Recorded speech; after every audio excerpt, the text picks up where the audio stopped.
క్రీస్తునందు ప్రియమైన దేవుని వర్లారా, బాగున్నారా? మీకు అందరికీ ప్రత్యేకమైన వందనాలు తెలియపరుస్తున్నాను. మనందరం బాగున్నాం, మీరు బాగున్నారు, మనం బాగున్నాం. దేవుని కృపలో, దేవుని సన్నిధిలో మనం మేలులతో నడిపించబడుతున్నాం. ఈ సంవత్సరం కూడా మరి ఇంత త్వరగా అయిపోయింది అనిపిస్తూ ఉన్నది కదా. ఇక కొద్ది దినాల్లో మనం ఈ సంవత్సరాన్ని కూడా దాటుకుంటూ ముందుకి వెళుతూ ఉన్నాం. మన దేవుడు చాలా మంచివారు అయి ఉన్నారు.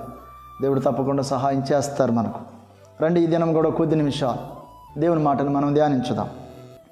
139వ అధ్యాయం కీర్తనలు 16వ వచనాన్ని ఒకమారు మనము జ్ఞాపకం చేసుకుందాం. నేను పిండమునై ఉండగా నీ కన్నులు నన్ను చూచెను. నియమింపబడిన దినములలో ఒకటైనా కాక మునుపే నా దినములన్నీ నీ గ్రంథములో లిఖితములాయెను. హల్లెలూయా! ఎంత అద్భుతమైన దేవుడు.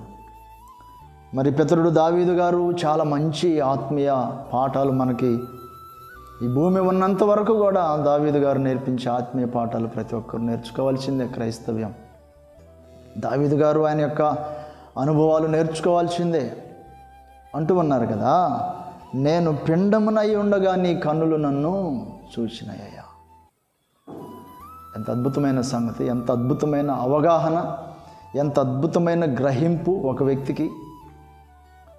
పిండమునై ఉండగా, తల్లి గర్భములో పిండమునై ఉండగా నీ కన్నులు నన్ను చూచినయ్యా అని దేవుని మీద ఆ గ్రహింపు ఎంత ఉన్నతమైన స్థాయికి ఆయన తీసుకువెళ్ళగలిగింది.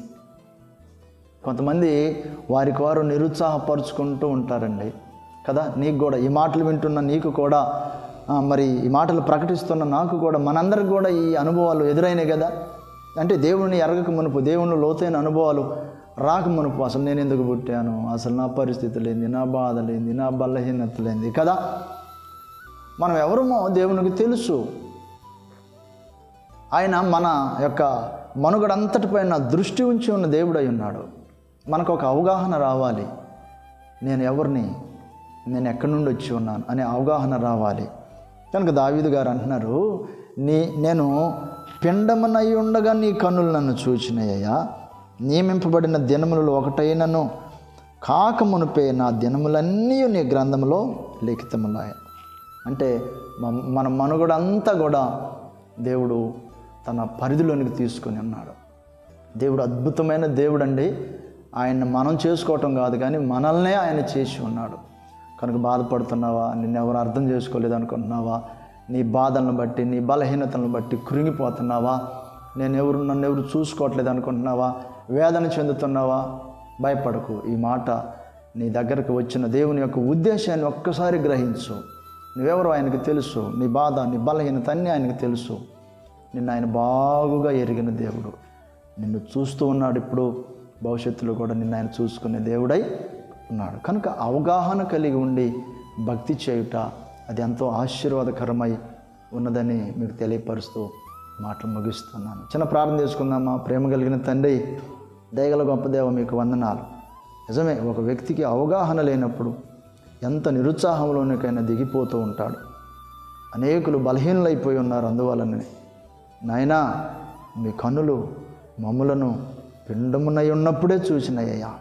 మమ్మల్ని ఏర్పరచుకొని ఉన్నారు, మమ్మల్ని కోరుకుని ఉన్నారు, మమ్మల్ని తండ్రి నాయన మీ సన్నిధిలో నిలుపుకొని ఉన్నారు. మాకు తప్పకుండా సహాయం చేదురు. మా దినములన్నీ మీ గ్రంథంలో లిఖితములైనాయి. మా చివరి దినం వరకు మీ గ్రంథంలో లిఖితములైనాయి. మమ్మల్ని అన్ని విషయాలు బాగుగా చూసుకునే మంచి తండ్రివి. ఎంత గొప్ప సంగతి నాయన. గ్రహింపులో ప్రియ బిడ్డలు మేము చివరి వరకు నాయన మీ సన్నిధిలో సంతోషిస్తూ జీవించడానికి సహాయం చేయి. మీ గొప్ప కార్యాలు జరిగించండి. ఇదే నాన్న పనులలో, ప్రయాణాల్లో, ప్రయత్నంలో వీళ్ళకు సహాయం చేయమని, మీ గొప్ప కార్యాలు జరిగించమని నజరేయుడైన యేసయ్య పరిశుద్ధ నామములో అడిగి వేడుకొంచున్నాం తండ్రి. ఆమేన్. మన తండ్రి అయిన దేవుని ప్రేమ, మన రక్షకుడైన యేసుక్రీస్తు ప్రభువారి కృప, పరిశుద్ధాత్మ దేవుని సన్నిధి సహవాసం మనకందరికీ తోడై నడిపించును గాక. ఆమేన్. దేవుడు మిమ్మల్ని దీవించును గాక.